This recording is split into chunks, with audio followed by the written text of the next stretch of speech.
In this video, I'm going to show you how to connect your social media accounts in Hubspot so you can schedule posts, monitor engagement, and manage everything from one dashboard. First, log into your Hubspot account. At the top, go to Marketing, then click on Social. If you can't see the Social tab, use the search bar at the top and type Social, then click on it from the search results. Once you're in the Social tool, click on Connect Account.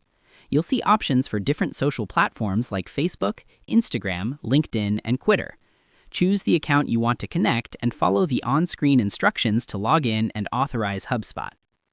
After connecting, Hubspot will be able to pull in your social posts, schedule new content, and track engagement all in one place.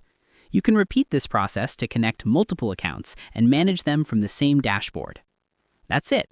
Now your social accounts are connected to Hubspot and you can start managing your social media more efficiently.